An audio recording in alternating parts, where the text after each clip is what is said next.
आज मैं आपके साथ एक ऐसी अलौकिक घटना शेयर कर रहा हूं। बात है 1879 की, 1879। तब ब्रिटिश का अपने यहाँ राज चल रहा था।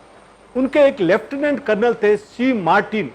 वो नई नई शादी हुई थी।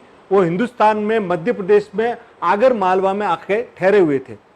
तो चूंकि उस समय अंग्रेजों और अफगानों का युद्ध चालू हुआ तो इनकी तैनाती वहां पे अफगानिस्तान में की गई। तो वो वहां से इनको हर बार कुछ न कुछ पत्र लिखते रहते थे। तो इनकी मिसेज को भी लगता था कि परफेक्ट काम चल रहा है। कई महीनों के बाद पत्र आने बंद हो गए तो ये चिंतित होने लग गई। तो एक दिन वो वहां से गुजर रही थी तो एक बड़ा शिव मंदिर इनको दिखाई दिया। उनके अंदर से शंख की ध्वनि और आरती की ध्वनि आई तो इनके उत्सुकता बस अंदर गई और आरती में थोड़ी देर बैठी रही। पर जब ब्राह्मणों ने उनको चेहरे पे उदासी देखी तो पूछा, भाई बहन तुमको क्या तकलीफ है? तो बोले मेरे हस्बैंड गए हुए हैं वहां वॉर में और उनका कोई पत्र वगैरह नहीं आ रहा है। तो उन्होंने बोला आप महादेव के ऊपर आस्था रखो, आपका सब दुख दर्द दूर हो जाएंगे। तो उन्होंने बोला फिर क्या? तो उन्होंने बोला कि ओ हरिओम, आप है ना ओम नमः शिवाय और 11 दिन का रुद्राभिषेक कराइए, लघु रुद्राभिषेक करवाइए। ओम नमः शिवाय, ओम नमः शिवाय। उस दिन के बाद रोज वो शिव मंदिर जाने लग गई और 11 दिन तक वो कंटिन्यूस जाती रही और उनको शिव की महिमा रोज समझती रही और धीरे धीरे उनकी आस्था इतनी प्रकट हो गई। 11वें दिन जैसे ही इनका खत्म हुआ लघु सूत्रम, उनको एक मैसेज आया, अफगानिस्तान से लेटर आया कि मैं सुरक्षित हूं। पर सुरक्षित हूं उसके साथ लेटर में उन्होंने जो कुछ अनोखा लिखा था जो मैं आपके साथ शेयर कर रहा हूं।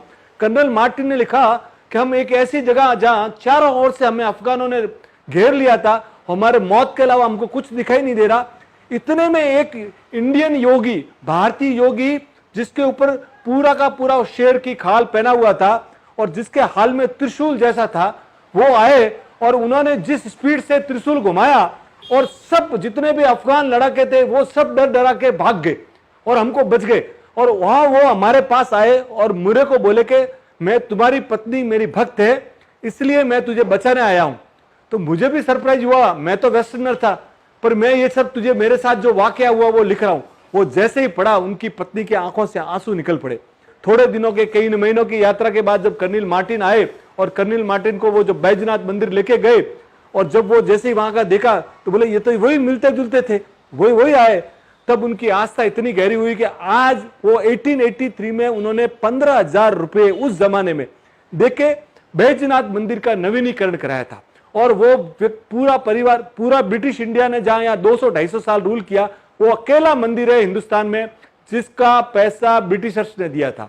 और वो यहां से इंग्लैंड जाने के बाद भी वो शिव भक्त बने रहे। तो जब भी आपको तकलीफ पड़ती है हरिओम शंभू को याद कीजिए, आपका बेड़ा पार हो जाएगा। पूर्वोत्तरे प्रज्वलिका निधाने सदा वसन्तं गिरिजा समेतं सुरासुराराधितपादपाद्यं श्रीवैद्यनाथं तमहं नमामि।